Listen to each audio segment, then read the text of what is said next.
Okay. We got a great guest here, Coach Antwon from P4P. Just started his own academy out there in Ohio. I'm very excited to have him back on. He's been on the program, been going with him, and kind of his take on coaching and the realm of coaching right now. Obviously, you can see I'm sitting outside, enjoying some fresh air. Really going to look forward to this one. This is a great, great guest we have here. Antwon is a two-time All-American, academic All-American as well, was a national finalist at Mount Union College. Um, he's got a ton of experience. He's got a ton of accolades. He's a great person to talk to. And I know that our wrestlers and our audience will get a lot of value out of hearing Coach Antwon Pugh's perspective on things. So very, very excited for this one. And, it was only right, on Monday, start the week off. I feel this is a good time, 8:30, kind of get everybody on board. There he is. Coach Coco, Yo, long how, time no see, man. long time no see. How are you? I'm doing well. Getting some fresh. How you been? Oh, I've been busy, man. Just real busy getting this brand going, and taking a day at a time. So, Yeah, I'm excited to hear about it. I had to give the background a little bit on some of your experience and accolades. Obviously, we got a lot of people here from New York, Long Island, upstate, kind of bridging the gap between New York and Ohio, which is great. Kind of like understand there's more than our bubble. I'm sure it could be the same there as well. absolutely. And I told you I was talking to you. I was up in Kuka Lake for a week for my father-in-law's birthday, so it was absolutely beautiful. We're already trying to look at houses up there. So, Yeah, I mean that place is awesome. I just had a friend who was up there too, who took a ride up. I think somebody they was visiting, but yeah, it's beautiful. Finger Lakes is awesome. I mean, it could be really hot down here and like perfect weather up there. It's kind of crazy how the climate is super different in New York like that. right. And but it's peaceful. It's crazy. Like, it was like a nice recharge, you know what I mean? So, That's the power of like the reset button. So I've been toying around with this idea, right? Like, so you go and look at Eastern countries, you look at other countries, even Cuba. Like these guys train outside a lot, right. train outside and rest. Right. And the other part of it too, it's like if you think about it, especially like guys on the islands, right? Like Puerto Rico too, right? Oh Like yeah, yeah, get used to that humidity and everything too, but it's probably just healthier, it beats being in a wrestling room, right? Where, you know, air quality. no, totally. I mean, it's like what's practical. Like I get it. I'm not saying we're gonna just get rid of wrestling rooms or get rid, but like I incorporate more and like you're saying the elements. So like guys break. We're talking about mindset, mental toughness. Guys break because it's too humid in the room. Right. It's too hot, or they're uncomfortable, or whatever it may be. Right. When you go like outside, you kind of like get rid of that. You kind of get It, rid. You have to adapt. Or you're right. just gonna like left behind. They're running hills or whatever, Right. running you're in the sand, running wherever. You know what I mean? Right. And it's funny, I think there was a time uh well when I was in high school we practiced outside. One time we took our mats out on the football field, and That's cool. just is different. I competed outside before too. Way back in the day when I was in youth, we had it was like an open tournament. Can you hear me? I hear you. Yeah, you were talking about back in youth. You guys wrestled outside. Yeah, and it was like under the lights too. So, but it was like a different experience, and it was fun. It was fun. It was different because you don't feel like you're closed in. You know what I mean? Like I don't know. It's weird. It's just a weird um, feel, but it's fun. Totally. Yeah, huge. And I think you said the word fun. Like, obviously, a lot of times in wrestling, people don't associate wrestling with fun. But you do this long enough and hard enough, you need to figure out ways to find joy. And this is when I talk about like focus on the process. Like, we need to find ways to enjoy the process because it's not going to be easy. As you know, you could tell a little bit about your journey to Yeah, wrestling, yeah, going and to different stuff. right, and and you hit it right on the money too, right? And that's the nature of the sport, right? So you have to with anything, like, you have to train yourself to be comfortable with being uncomfortable, because it's just like that in a match, right? When you're in that double overtime, right? And but Mm-hmm. what's funny is, and it was funny. I brought this up with my coach from high school. I was asked him, like, "Hey, what was your favorite moment of me?" And I never asked him this question. You know, we're super close, but I just never asked him this. And quick story: I was wrestling Cameron Amin from University of Michigan. He was at the time in high school. He went to Detroit Central Catholic, and he was a 3 times state champ, like third. You know, I think he was like third or fourth in the country at the time. Semis, I beat him in double overtime, so like 2 mat returns, right? But Wow. in those moments, though, right, when you're facing a top competitor, right, and you get into those trenches, right, instantly I start thinking of when I was uncomfortable in practice, right? Even when I was in college, right, cross Canone, right, national semis, beat him with a tilt with 10 seconds left, right?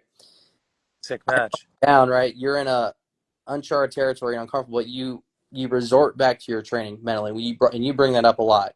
You always do, because it's like a nature of habit, right? When you're in a danger zone, you're gonna go to your survival instincts and stuff. So your survival instincts are gonna be, you resort to what you do in training. So, but I yeah, love that. When the pressure is on, you don't rise to the occasion. You fall to your level of preparation. That's a Navy SEAL quote, but it's perfect for wrestling, right? right, Like, how is a kid gonna win double O if he's never in a match right, or in practice? Rather, how right, is he gonna get that tilt top, that cross wrist that you had, if you never practice being down by one, down by two scenarios? Like, I'm sure you're gonna talk about a little bit how you're gonna with the academy, but like you have to do live situations so you know how to manage a match. Like that's another thing I talk about, managing matches. A lot right, of kids they just scrapping, which is great, but they have no match management. You'll see kids do like stupid stuff, like cut a kid when they're on top with 10 seconds left, up by a point. You see right, it all, and they're good wrestlers too. right. And I think so. This is the part where the coaching experience comes in, right? And I don't Yeah, want to knock all coaches, right? Because some coaches are just starting out new, just like some of these wrestlers are too. So I won't put in that definitely. type of context, right? But it's like having mad IQ at the end of the day. And like I said, like it starts in practice. I'm never, even with myself. So like, normally how practice structures, right? Your typical high school, even maybe college too, right? They do, technique, little bit of a light drill, a hard drill, then a live go, right? Match, simulation, whatever, right? What we did that was really, I thought, was awesome. I think I did this a lot too when I was in high school. Was I'm down, so like we would do a match, right? We'll do like maybe 3 1-minute goes, right? But Hmm. you're down by 10. You're down by 10. You know Oh what I mean? wow, yeah, The guy, yeah, like we would have those margins up. Maybe you're 1 point away from getting teched. What are you gonna do, right? So like wow, for me, 14. yeah, literally, That's right? great. It's like, but that's a realistic situation. That can happen. And so I think for that elite style, and this is that mindset training, right? Introducing that type of training and practices early really helps guys. Well, on the mat, right? If they're in that situation, even good guys. I mean, you see it where, hey, a good guy gets put on his back, right? Like a state champ, right? I've seen it, right? They're down by 5. They don't even know what to do, but it's only 5-0, right? Some guys don't know what to do. Some guys are able just to bounce back, right? Those guys are able to do that. They don't excuse me. They don't panic, but it's because how they train and how they practice doing those type of scenarios. So you do scenarios. I mean, like we think of live scenarios. Or we think about a guy maybe starting on a leg, single leg on the mat. Maybe a guy has a leg in with a deep half, right? Go for 30 seconds. That's fine. Do those same situations, but do it where, okay, you're a point away from getting tech. What are you going to do? You have a whole match, right? And that just Wow. helps develop and prepare when you run across those instances in a live match or at a tournament. Um, And that's what I said. It really comes down to coaching too. It does fall on the wrestler, but it's coaching because as coaches, we lead by example for um, the prep for these matches, right? These guys, we know, you and I, Coco, that guys are going to resort to their training, right? So it's real important for coaches to have those looks in the training, you know. Looks is a challenging thing too because getting different feels, getting different partners. That's why I encourage. Like I was reading or watching something about the Japanese, how they make everybody wrestle with each other, kind of Hmm. like jiu-jitsu, like nobody MMA, kind of everybody trains together. Right, Does weights and stuff. Obviously you want to be smart with that, but about a coach. But I kind of like that because it creates a culture of like nobody's better than anybody, and you just have to figure it out. right, And everybody's like being, respectful in that way. Like, listen, dude, if you got 50 pounds on the guy, maybe you shouldn't just smash all your weight on him. These are right, things that should be explained. But no, I like that 14-point idea because in a dual meet team or what you're going to develop soon, once you guys get to that capacity, like kids need to know how to point shave. right, Need to know how to point shave if you're coaching for a high school or a college or in a close duel. Like 3 points and 4 points is a match, a major versus absolutely, or bonus points. And I was just doing this camp and I was talking to the guys like, I think I actually have it on here. I was like, the main point of our game is to pin. Like, don't right, forget about, because I had a lot of like higher level wrestlers. I was like, listen, I know you guys are probably doing like the whole tech thing right now, like teching, right. cutting, but look to pin. Get your points and then pin. Right. And so I can say this too because now we can talk about like styles, right? So like Ohio, my whole life, right? We were always known to keep it on our feet, right? Especially, a lot of the national teams I was on growing up, every time we wrestled PA, which everyone knows PA was probably still is top state, right? But especially like in youth and junior high in particular, there was a strong emphasis of like, hey, we know they're good on the mat, so we're going to keep it on the feet, right? The Yeah, for pro- sure. but the problem with that I learned this. I learned this firsthand in college. I wrestled a buddy of mine too. His name is Brett Romazak. He was a double A champ from Ashland. I think he's the current. I'm not sure if he's still the head assistant coach there now or head Oh, coach. Um, yeah.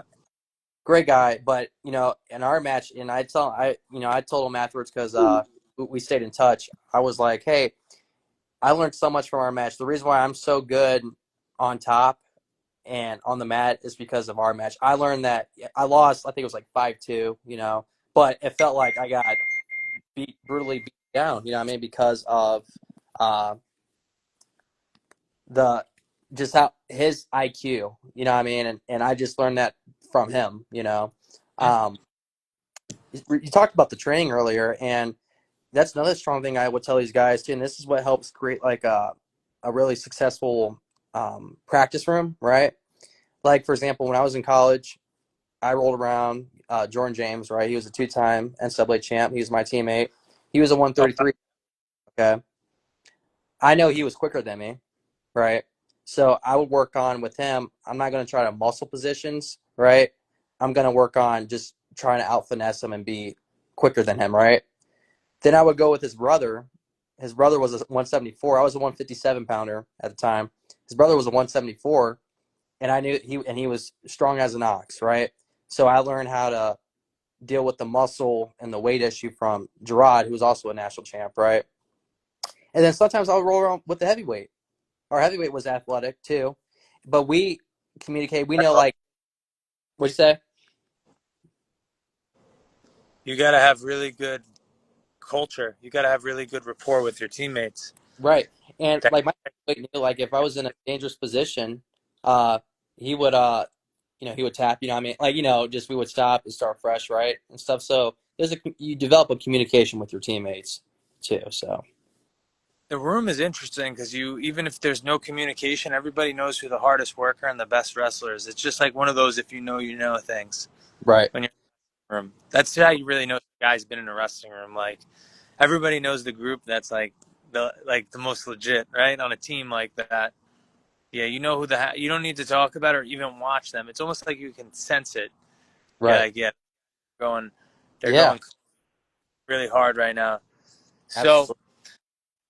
obviously we're connecting on the P4P. I want to kind of get your thoughts on what this is looking like.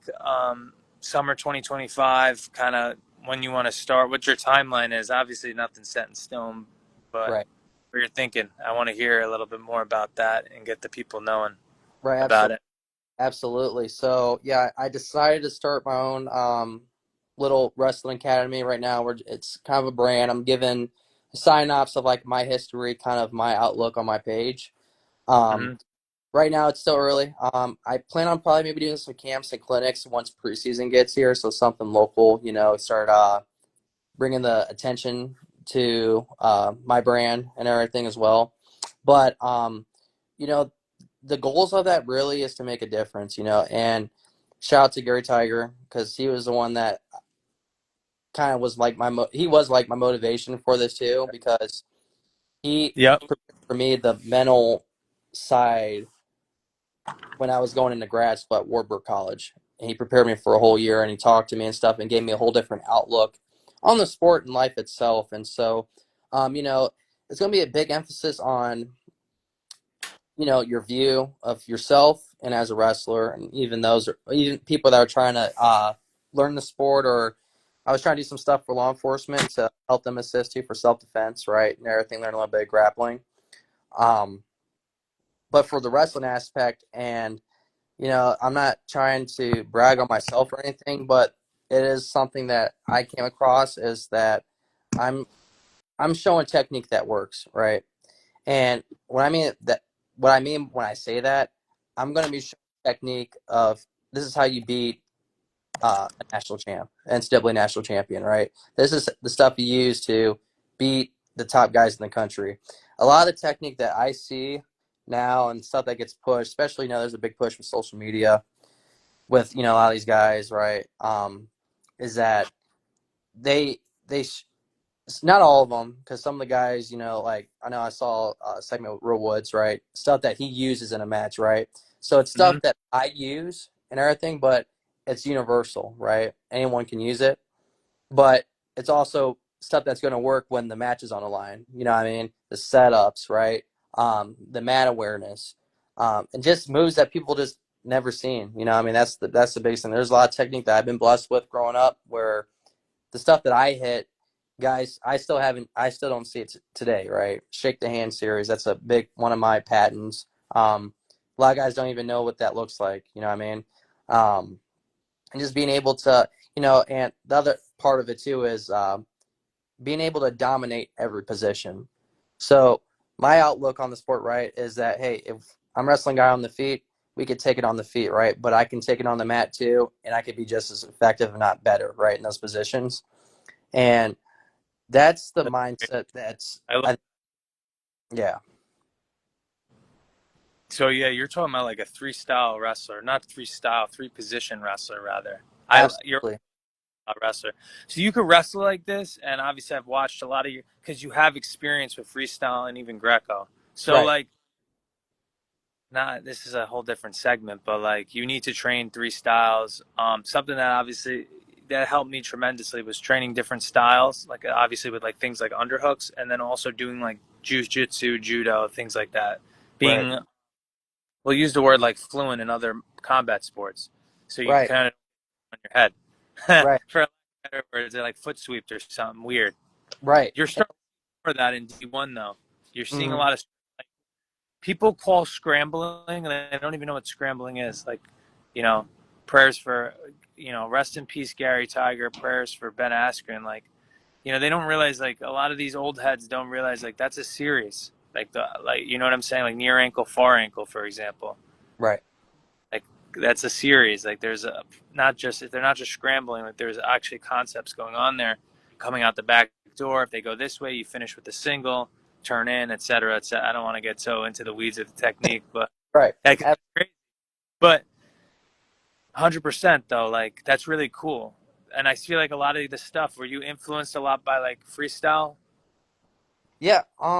I would say it's a little bit of everything, like I would say for me, like so there's a ton of guys. I would say one of them was Yep.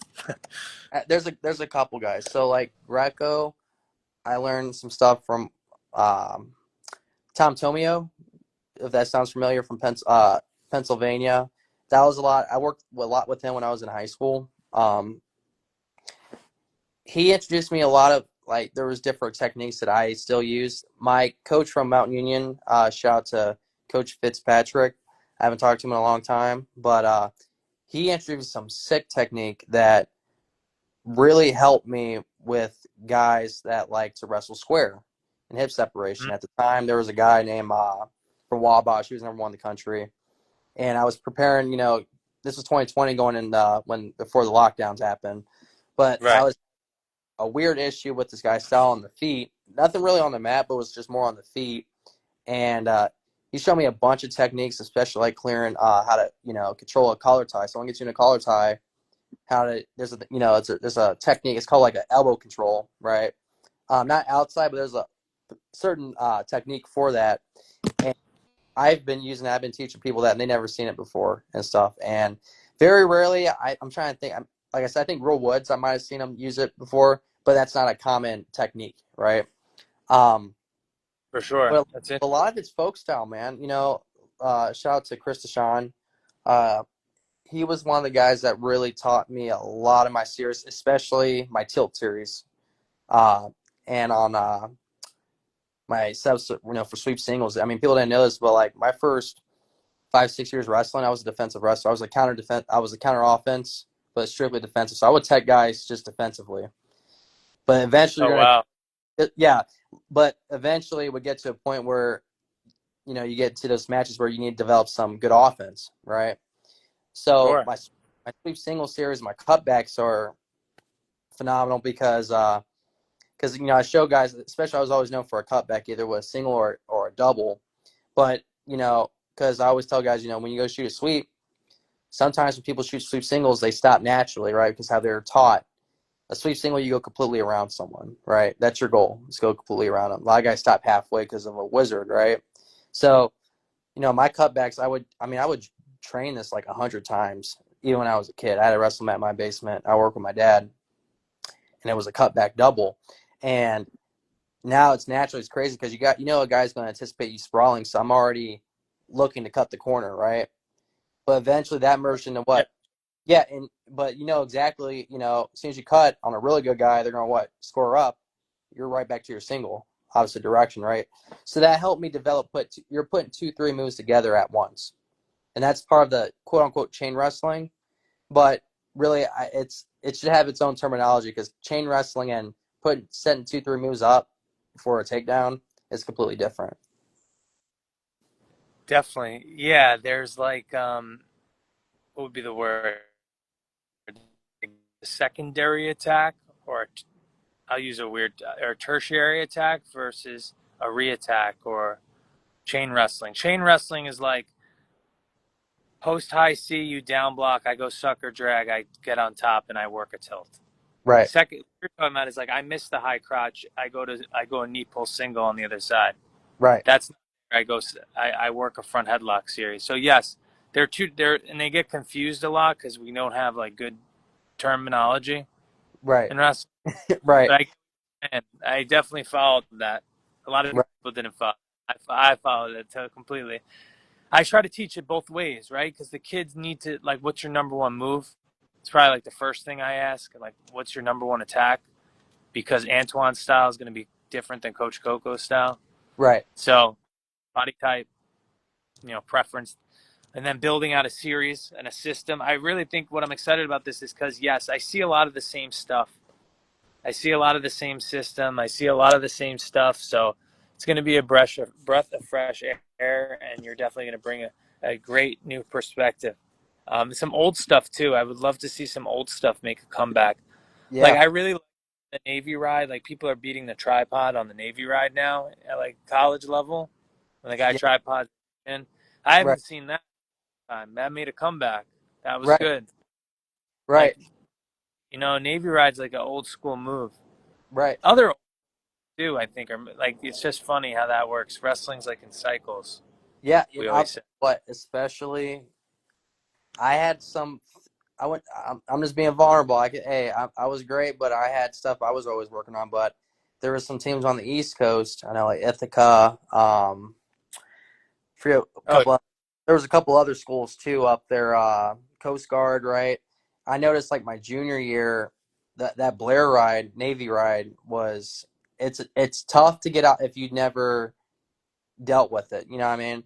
And for me, I just wasn't seen a lot, but it took me time to actually work on technique of getting out of it. I knew it wasn't a problem with me not getting out. It was the problem that it was taking too long for me to get out, right? So we know exactly. the whole rule of like riding time in college, it's different from when you're in high school because that riding time it decides matches as well. Especially, the new modification with it now, right? With if it goes in overtime, right, it's automatic win for whoever because they have riding time. So, um, That was a good move, I think. That yeah, was a good. I it's a think that great was valuable. it's a great move, man. And I would say like for me, straight old school, I haven't seen a lot of, but I have a whole 3/4 series from a front headlock. Very rarely I see anyone run a 3/4. Well, no, actually, it's more once you're in a front headlock, you go underneath your head, boom, and tuck.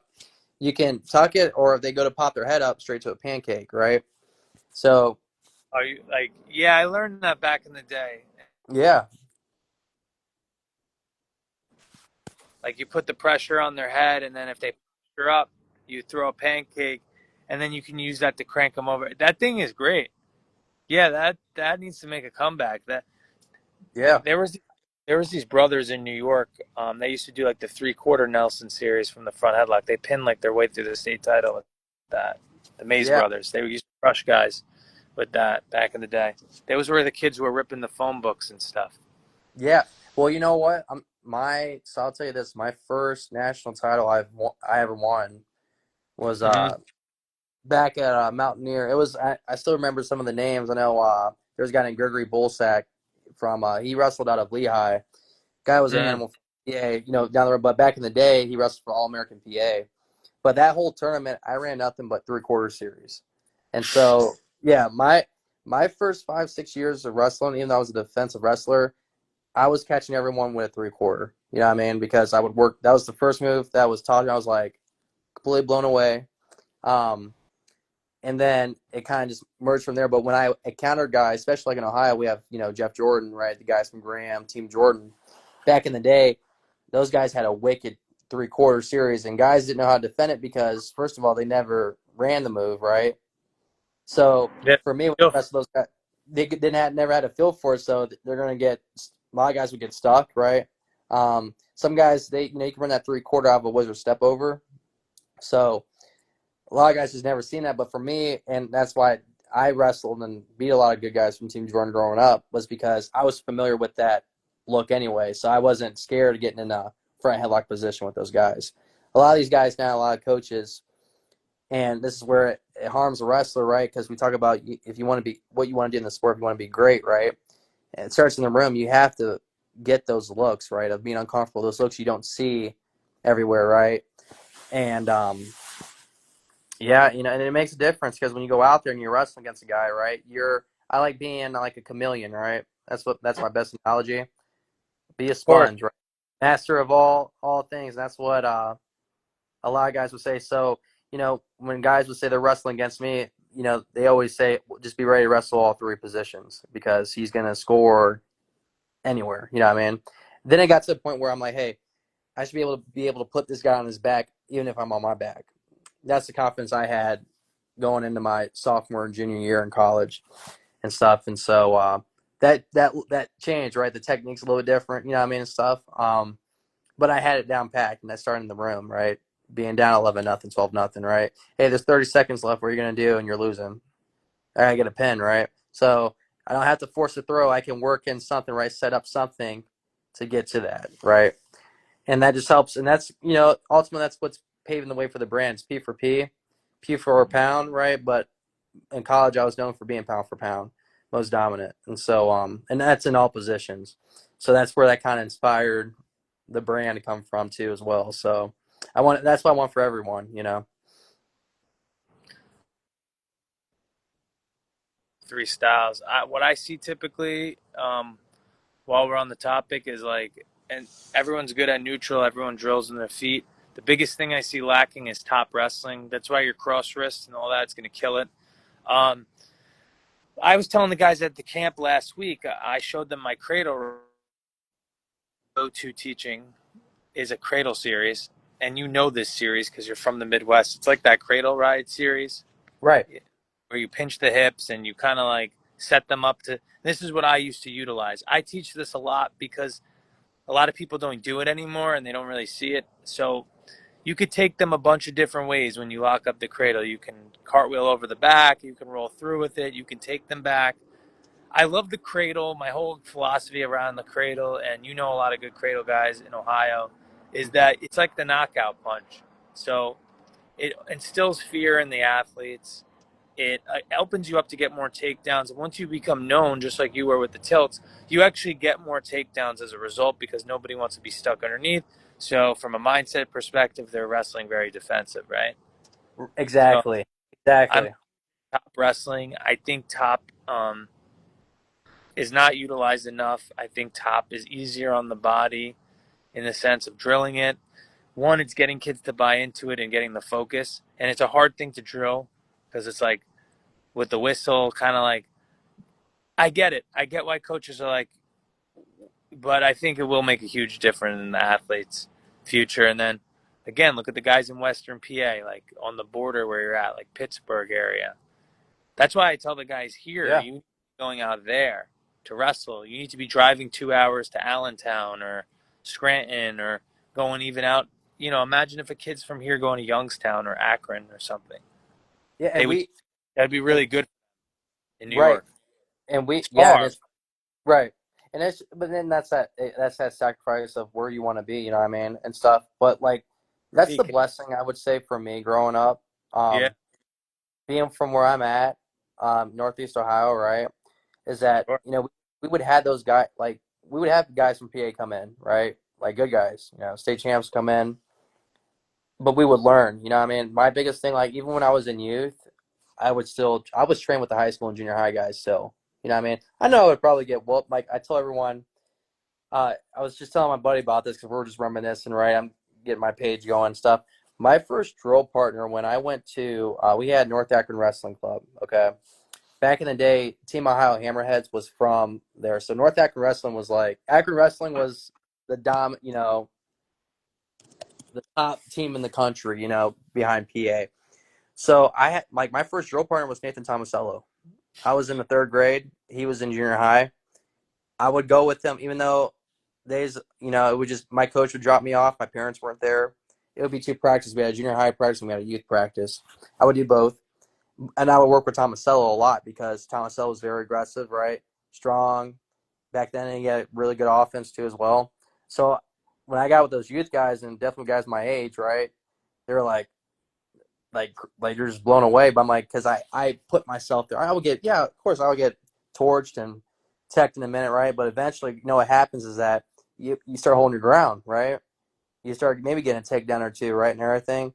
And so that's how you get yourself better. And you have to have that exposure.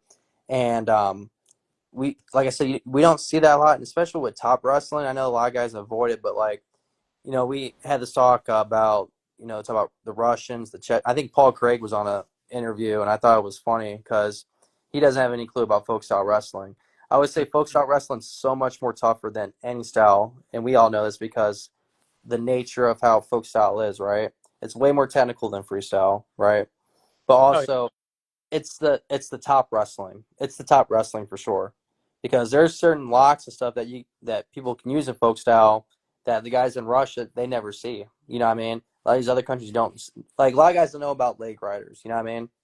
You take I know plenty. I mean, great example I use is Brandon Burt from Milliken, right? He was a two-time NCAA champ.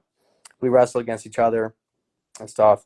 And but that guy, he led 2 years in that NCAA for tech falls, but he was a straight leg rider. You know what I mean? And guys purposely would avoid going bottom with them, right? Because they're going to get tech. I mean, I watched this dude tech everybody. But when we wrestled each other, I was already familiar with legs, and also I was a top rider. You know what I mean? And stuff. So I had like almost, I think, over 5 minutes of riding time in our match. I saw that. Yeah, you know what I Yeah. mean? That's nuts. And he's tough, but like that's what it takes, and it's gonna be like, you know what I mean, like back in the day, it was definitely leg riders were a problem, you know what I mean? And because Ohio, like we didn't have those looks, but there was some guys I know. Shout out to my guy Wayne Goss from Uniontown Lake. They trained. That's where Mike Miller came out of. They had a lot of legends come out of that program and youth program. But those guys were known for running legs. And even though I was competing against those guys, I would go there to learn how to run legs because in order to learn how to get out of certain moves, right, and stop certain moves, you have to learn how to perform them. You know what I mean? And Definitely. that, yeah, and that goes out the like a lot of coaches don't even like doing that because they want to build their guys' confidence up, right? But you got to have a deep breath, right? Have some humility and some grace, and get exposed to that. You know what I mean? Because once you fix that element, dude, you're unstoppable at that point. Definitely. I think that going outside your comfort zone doesn't just have to include like the stuff that I recommend, like all the time, running hills, getting up early, doing, sprinting until you're exhausted, pushing yourself. Like you need to get comfortable being uncomfortable in the sense that if you suck at crab ride, you need to work on defending the crab ride. Right. Even if you're not going to use a move as a part of your game plan, like I talk about this concept of IGP, Mm-hmm. individual game plan, right? When I'm working with a wrestler, you still need to learn how to drill it so you can learn to get out of it. Jackson wrote, having humility is huge. Absolutely. This was a teammate of mine at Brockport. Yeah. You need to have, like, be able to learn, right? And a lot of the times, unfortunately, and even I fell victim, you're trying to win in the room where you're really the room is about getting better. That's why guys who come over from other sports do a lot better in wrestling, say.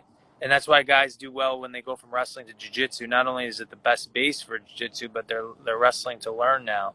They're having a learner's mindset versus a winner's, like trying to win every live go. And so a big thing I work with our athletes is like setting process and performance goals. So Antwon, your goal today is just to finish backside on the single. If the backside's not there, you're going to do your cutback. I know you used to do that a lot. So Oh coming yeah. up with a goal and like sticking to this framework. Your goal is not to beat the piss out of all your training partners. Your goal is to have like a set thing. It could be the cross wrist tilt. It could be leg riding. Yeah, leg riding's great. It takes, again, there's a learning curve, and coaches are, we need like ROI right away on a kid. So it's like it's short term versus long term. Should I short term want them to get wins for us, or long term know it's going to pay off? I'm for the long term. I think that's the way to go. I I agree. think, I, you I know, have no, I absolutely agree, and I could give you a great example of that. So I coached at Copley. What was that 20? I want to say it was 2021. We had two state champs and three state placers. My first year coaching, right? The guy that one of the guys' name was Kyron Butler. Shout out to him. I think he just graduated from Virginia. I'm not sure if he's doing grad school or not. He was a starter, I think, this past year. His problem was he had a guy from, I believe it was like Louisville, Ohio, right? Guy was ranked like 1, 2 in the state, but he had any exposure to legs, right? And so he wrestled him at a tournament, and that he was going to have to wrestle this guy at districts and then at the state finals, right? First time they wrestled at the tournament, he struggled severely out leg. He lost because he couldn't get out legs. He's getting turned, right? Just complete breakdown, right? So what I did was, and I had let the coaches know, I work with him every day, learning how to throw the legs in, the setups to it, right? And then working on getting them out. By the time, so I think the tournament was, I want to say it was January. Districts was like beginning of March. States was middle of March. By the time he wrestled that guy twice, he beat that guy twice. Both had to get out of legs. You know what I mean? So, and this is a guy who never even worked on legs at all. You know what I mean? So it does take some humility, and it is a sacrifice because as coaches, right? Ultimately, and this is where again, coaching comes into play. Do you want this guy to win an open? You know what I mean, or the league tournament, or do you want this guy to win a state national tournament? What's the goal? You know what I mean? I believe that for right. me, all about development. Nothing really matters up till high school, till sectionals begins, right? And for college, not till regionals and conferences begin. Okay, because that's where you need to make that step, and that's where things should be corrected. But if I'm a coach that's vested into an athlete, right, and these athletes gotta have their goals of what they want, right? This is stuff you should be doing off season. I mean, all this time off season, you training, right? You're getting Yeah, stronger, lifting. You don't have to go hard in practice, but what you should be doing is it should be very light drills and working on new technique and breaking old habits. You know what I mean? And that's utilizing that off time. That's why we always say, off season helps you prepare for, postseason. You know what I mean? That's where matches are won at. So, yeah, definitely. Summer wrestling builds winter champs. So we're looking forward to the P4P Academy coming next summer, 2026, with some great clinics, some great techniques, maybe breaking down those leg rides, definitely the cross wrist, emphasizing top. But, you know, I think one of the things I still see, Antwon, while we're on match strategy and move forward is like, auto, like it's terrible. Like auto bottom, like kids automatically go bottom. If you just run, couldn't get out, why wouldn't you go on your feet? right. And, Or I right. And that's, okay, that's two want to sides. get your thoughts. Right. Bottom. Right. So it's like, Sometimes, right.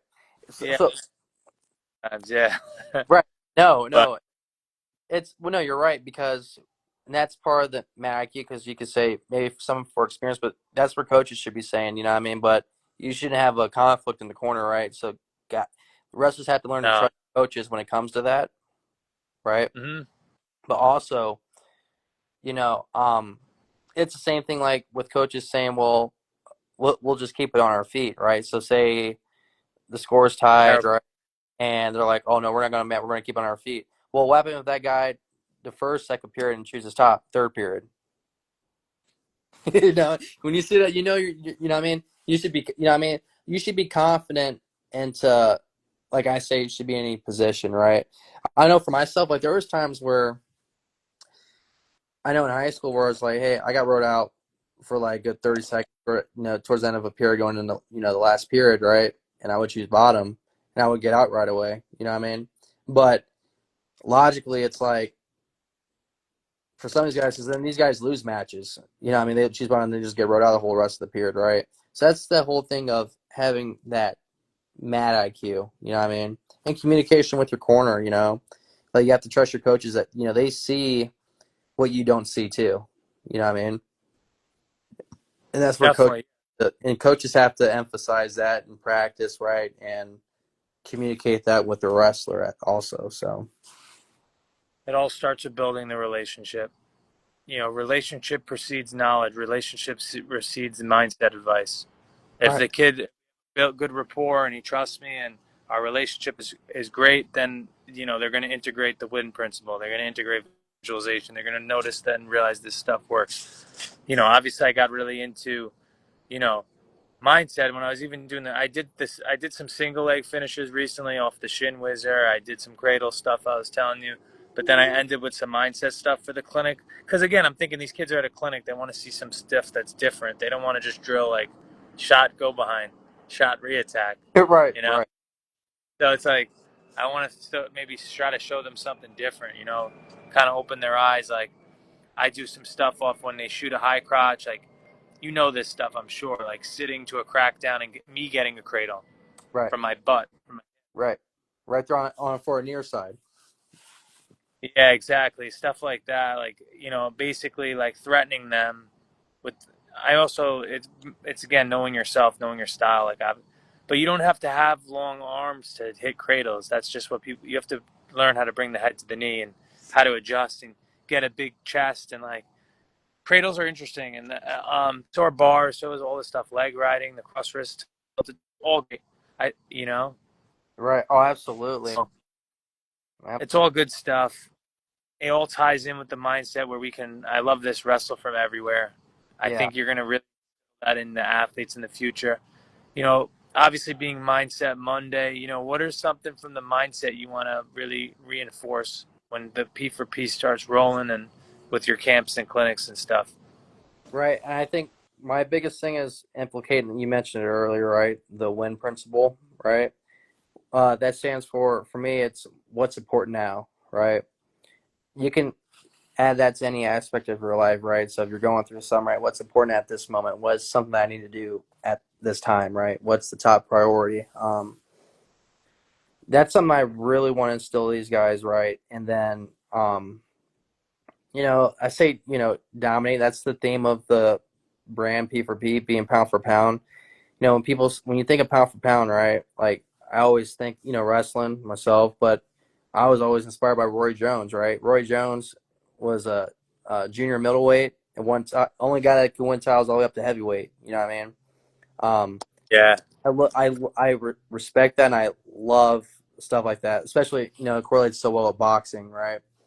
Um, but you have to be pound for pound in every aspect, not just even on the mat, but in the life, right? Being a man, a good woman, being a good being, right?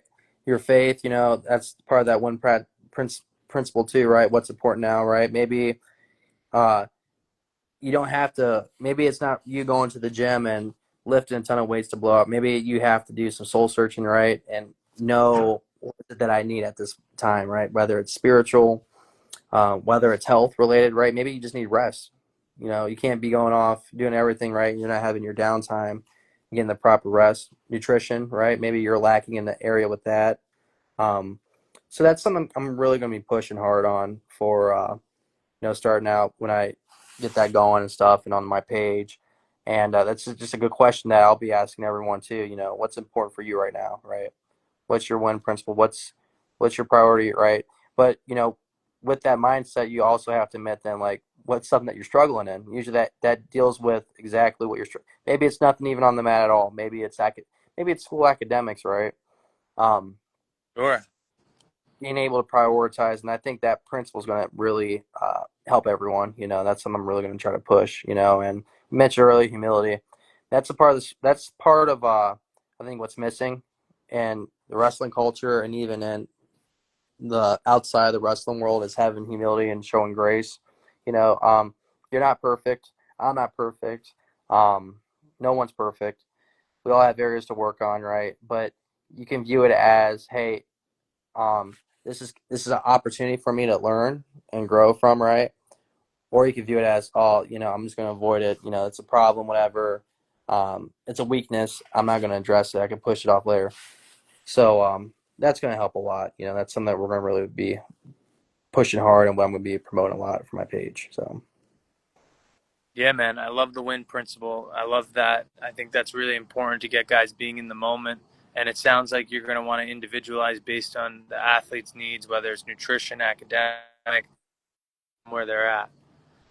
So, absolutely, really that I'm glad that's a big part of being present is a big part of what I do with athletes and what I teach them to do, whether that's through like flushing mistakes, we call it reset button, um, different ways to do deep breathing, different ways to lock back in when, say, we get taken down first, or we get hit with a stall call we don't really need, or something crazy happens. And then I kind of tie that in with like meditation, imagery, visualization. It's kind of all I put them all, and that's where we can really collaborate on, which will be super cool to see. I'm sure you see on my page. I like to put the guys through the visualization, have them lay down, and it's really good for somebody like yourself who's been in the nationals, been in the finals, like, and really seeing that moment before it actually happens. yeah, And it's a good thing for you to like, because they think they're ready, but they're not ready until right, you're actually age. right, and it's also telling yourself too and having that confidence, like, hey, I deserve this. You know what I mean? Too. I believe in my training, right? I believe in the sacrifice I put into it. But also, is defeat. You know what I mean? That's the other big one. You're not gonna. I mean, you're gonna have losses too, but they always say with losses, are they really losses or are you learning from it? You know what I mean? So that was a good. I always say, it's not you didn't lose anything. You learned something, so you're really winning. You're really winning. But even if you do lose, my biggest thing, and no matter what it is in life, right, is are you able to go to bed at night and have peace in my heart knowing, hey, I did everything I could do for this result, you know what I mean, or the best of my ability. And that's another aspect I want to add into the mental side too with, our conversation and even with the stuff I'm going to be pushing out with P4P. Um, is being, are you, I won't say content, but can you go to bed at night knowing, hey, I did the best I can, you know what I mean, with the resources I have, my health, whatever, can I go to bed at night knowing, hey, I did the best I can, and that's fine. You know what I mean? Because that's ultimately the biggest win. It's not Mm-hmm. the national champ status. It's not the rankings. It's not your place on the podium, right? It's about, hey, I did the best I can in these conditions of what I have. So Yeah, it's so interesting you bring that up. This year during like the intercession, I call it intercession because I was at a high school. I asked the athletes. I call it the pillow test. It's essentially what you described. You know, at the end of tonight, when you go home, like only you know how hard you pushed yourself in here or not. And that's really the ultimate win is knowing that you left it all out there. Like empty the tank, you know, the big empty, like stop holding back. Like there's no reason to hold back in practice. So our goal is to get guys to wrestle the most free, and they can do that by relieving the pressure, by focusing like on the win, focusing on the process, understanding practice is not just about that, and then going into a match, realizing like practice. Really, the match should be like time to collect. Match is right, the easy part. 7 right, minutes. right, Practice is 2 hours.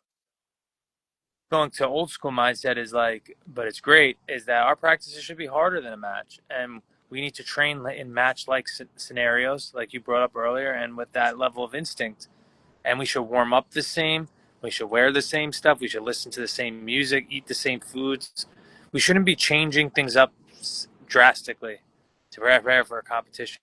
The reason why guys peak in regionals, I'll use a D3 reference, and not nationals, is because like they just know they need to get top three, so they're like there's no pressure, or vice versa. You know, guys who turn it on at the nationals, maybe they got third in the regional, is because they're like meeting the pressure. They're meeting the pressure where it's at. They're right, rising to the occasion. They right. already they they are confident, like you said earlier, in their preparation. So, you know, everybody gets nerves and everybody gets anxiety, but it's the one to turn that into a type. You practice that in the.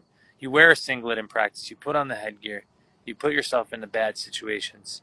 Right. So then when you're there. It's just another day at the office. Right.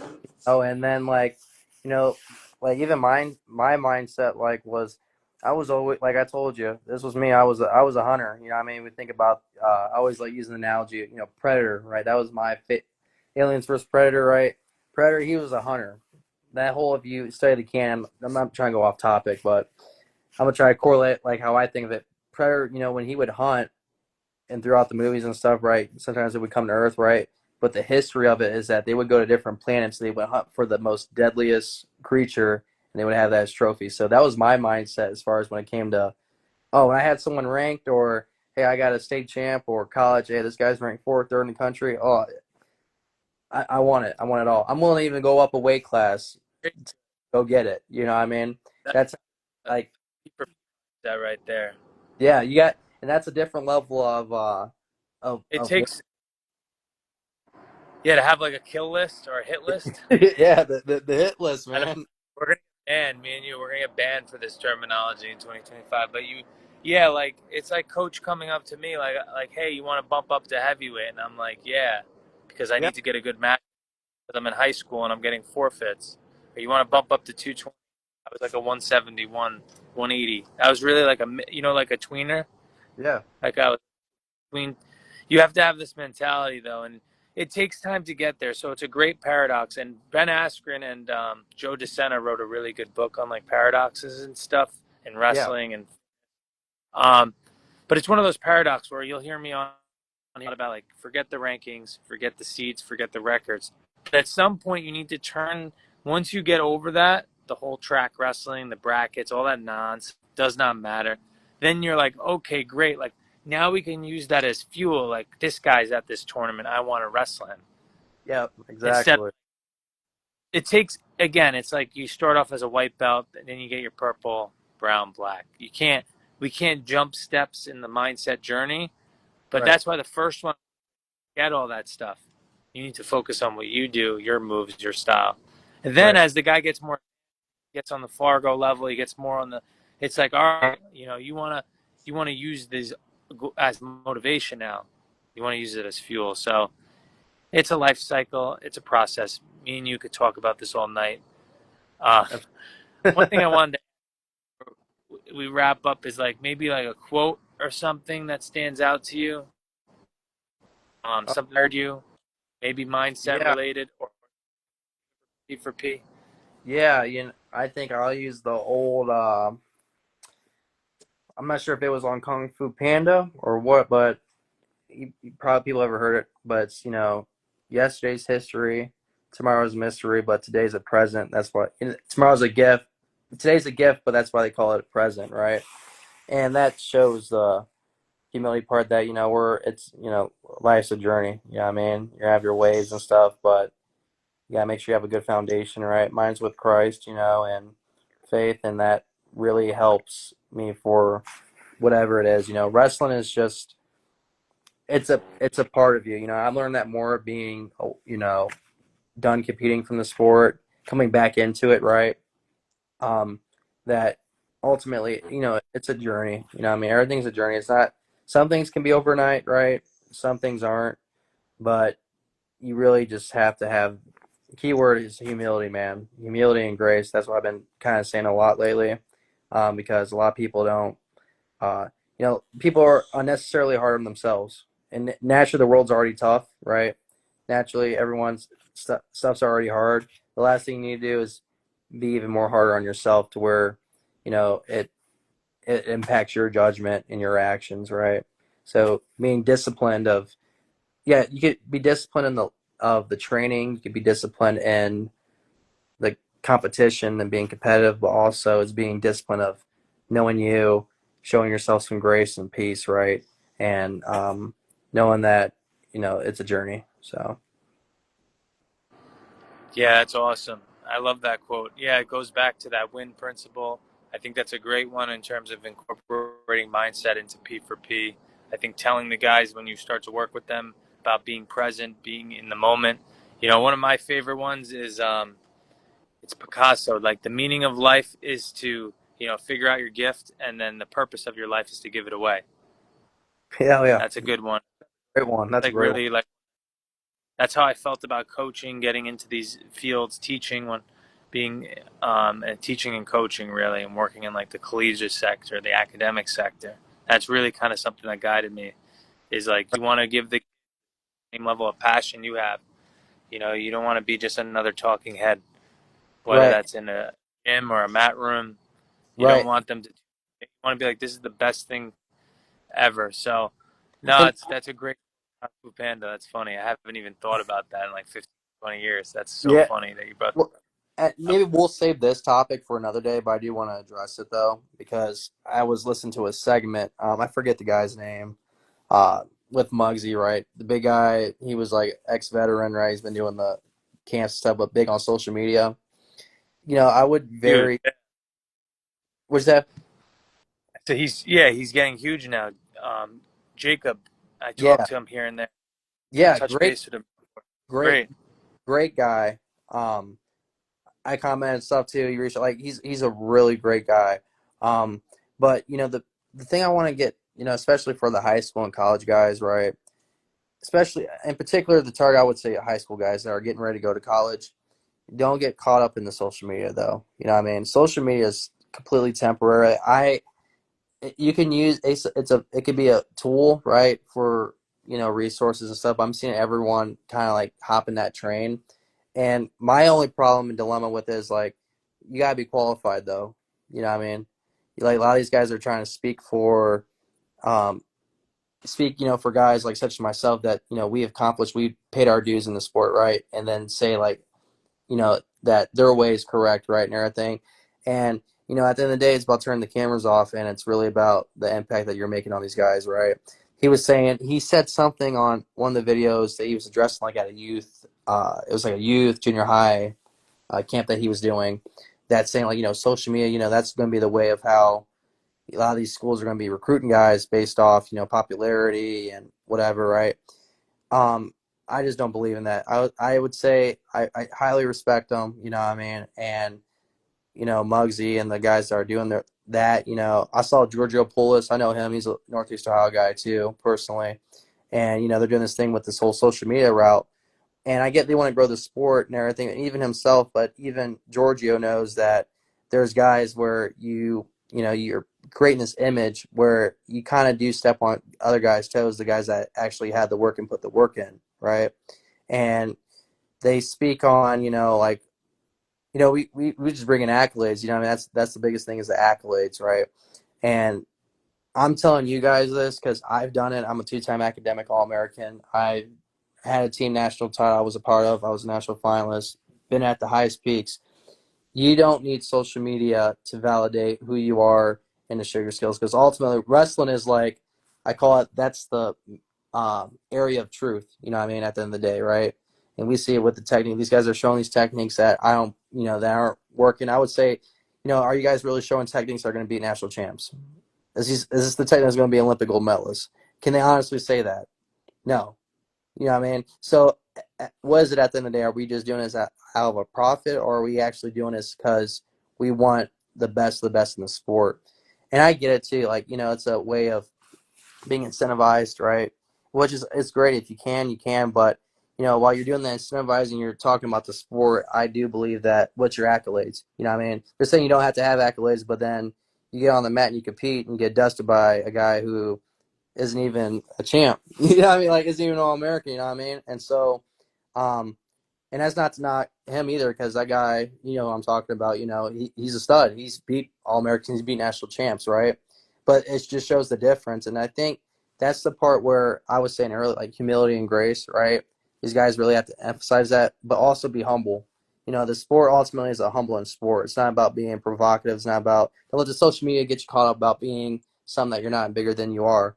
Because the guys that really put in the work, that have the accolades, such as yourself, the experience that you And have, myself, um, we don't do a lot of talking as far as about, but we can speak on the competition because we lived it, we've been through it, we achieved that, we've coached guys and we've been in those positions, and I feel especially now there's like a facade, and someone needs to call it I out. know I know if I the get, I got my stuff, and it's funny because my page hasn't even blown up, but like words already start going out. But they, like, I got buddies of mine that are like, 5-time All Americans, right?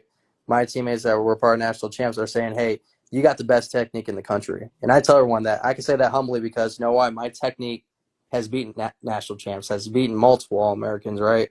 The technique that these guys are showing, I just feel like it's like they're half doing it, and they're really just using the sport for profit and just for this whole social media debacle. But social media isn't even uh, it's temporary. You know what I mean? They can cut Instagram off tomorrow than what you guys have. You know what I mean? So big, big, big facts. I did a video. It did well. I did a video on MVP, morals, values, and principles. It was a me doing a green screen with Bo Bassett. A lot of people didn't like it. I didn't really even do it to make like a reaction or whatever. I do these videos a lot when I hear things that are happening. That's something I've been doing. My take on it, and it's mhm. really just to educate kids. Like, you need MVP. You need morals, values, and principles, right? You do, you do, you do. And I'm really glad you brought this up because a lot of these guys are just showing moves that are cool. You see this in the strength and conditioning industry. I have a lot of friends and colleagues. So there are coaches out there who are really training athletes on the field in the weight room. And then they're getting, there's these other coaches who are doing this bells and whistles stuff. Listen, I'm on here. I work with athletes privately, of course, go to clinic, do all that. But at the end of the day, the I always tell athletes social media benefits the programs, not the athletes. Do you want to be a spectator or you want to be a participant? You know, you want to Absolutely. be a fan. So, in order for you to jump that level, remember this paradox. You got to get rid of the fan. You might better be better off not even having to know what track wrestling is. You might be better off not even. You need to be learn to be a competitor. And I think what the difference was is that, I could speak personally, like being a competitor, right? It was always about being a competitor. Everyone who's like my age or even your age, like wanted to wrestle to be a competitor. Where now we're wrestling just to for views or likes or attention. So, social media is a tool. It's not the be all end all. It will get you noticed, but you still need to get your hand raised. Right. And Absolutely. need That's the will quote. coach me reaching out to you and your whole story, and people can watch. I have a very good person at like this is why I was a college coach, like recruiting and like seeing talent and like encouraging you to coach because that's one of my skills and that takes tens of years. Like coaching at Brockport, coaching at Hunter, being in a van or a bus going to different tournaments. Like these guys didn't do that. Right. That's the, never did. They never worked with a kid like Antwon in the tunnel. Right. You know what I'm Absolutely. saying? Right. No, I agree. I get what you mean. It's a balance, and again, I believe it's a tool, but it's a marketing prop for your institution. So rankings are great for the head coach. Seeds are great for the university. But if you are the athlete, you need to have a fortress of your mind. You can't let any of that stuff in. You need to understand what these things are for. They are for marketing. Right. They are marketing. Absolutely. I, We have to do a topic, next time when we do, definitely you know, soon. I did this, and you are somebody who has a similar resume. I put my resume on the Instagram story because I was like, I have a master's degree, a bachelor's degree, worked with Division I programs. Like I put all the schools, every athlete I've worked with. I've worked with a lot of athletes, and I'm like, this is insane. Like I have a decent account. But I'm just like, I was just thinking to myself the same thing. Like I'm gonna put out my resume. Like I would submit, Right. And and people, that's I and didn't that know that. and They're like, that's oh, I didn't know there. But I'm like, yeah, yeah. And that's the thing. That's what's missing with a lot of these guys, though. These guys are trying, push, the social media stuff, and I'm like, we got to do a topic on. I would love to cover with you, and your input about, NIL, social media more in depth, right, and stuff. And I'm not calling anyone out, but my thing yeah, is like I said, my thing is these guys were speaking on the sport, and you're profiting from the sport, and you're acting like since you're profiting from it and from your social media that gives you a right to say or to you're moving. speak on things you can't speak on. You know what I mean? Things you haven't done, and that's what a lot of people, a lot of coaches. I'm seeing what some coaches for sure. I'm seeing it a lot with social media. These guys are speaking on things that they've never done. They're showing stuff that doesn't work and that they don't use. Right. There's a reason why we can spend the whole practice on an arm drag or a wrist roll. Right. Very basic setup, but you Absolutely. know, the high worlds, it wins at the highest level. So I use like basic setups, but just as Absolutely. an example. No, but Yeah. you're right on point. Like that, I get what you're saying. I hear where you're coming from. Yes, we'll talk about it. I think the last thing is none of that stuff matters because the kids are going to stay at a school because of the culture. With NIL, we're talking millions of dollars. This is why it's so important for kids to focus on MVP, your faith, what you want, career goals, because you want to be in an environment that supports that. Yeah, absolutely. And how do you want to be? Okay, you're going to leave for another 50 grand. What's 50 grand? 10 grand a year over a relationship you built for 3, 4 years. Right. And that's where, you're hitting it right on the money. I know guys who are you know what I mean? Like we talk to guys here. I talk to guys all the time in the D1 and portal, things like that. Like, and this is how I would advise them. I would say, like, is it worth that?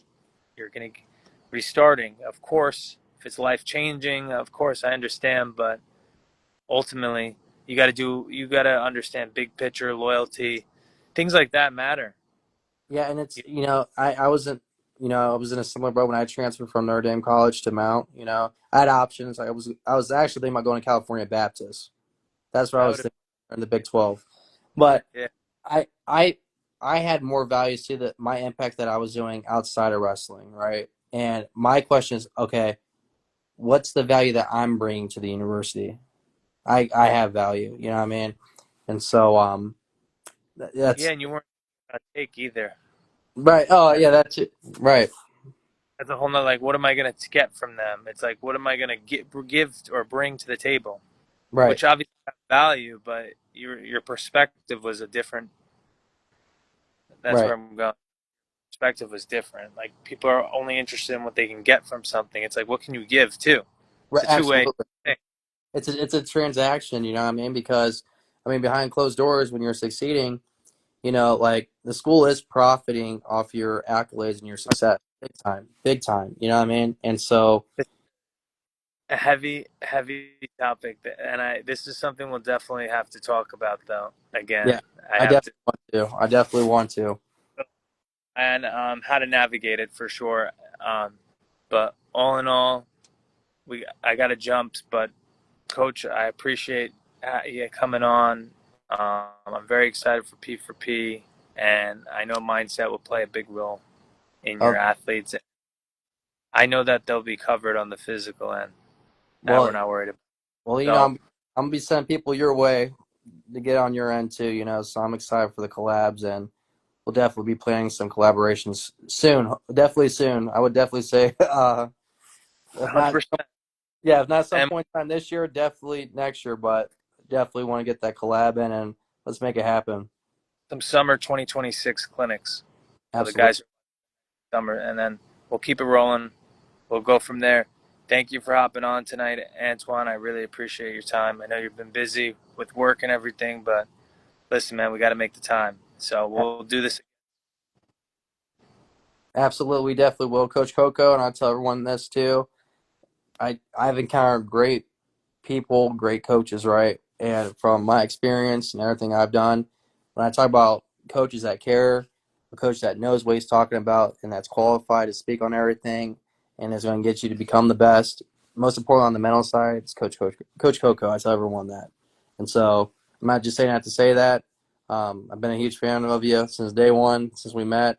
And, it's another brother. That's how you're another brother, my mentor. I pay dues, and pay homage. And so, all kudos to you always, and you always have my support. So, Thank you, Antwon. That means a lot to me. I appreciate it coming from you. I know how much work you put into sport, and absolutely respect that, and I really appreciate it. We'll keep the mindsets. We'll keep it going. We'll keep this going in the future, and I'm looking forward to some great conversations and to see how much P4P grows. You're going to impact. absolutely. I appreciate Absolutely. wrestling brotherhood, virtual handshake, Oh, yeah, guys. We're out. we're out. Good night. Take Have a good care. night. See you next time. Yeah, till next Later. time. Yes, sir. Bye.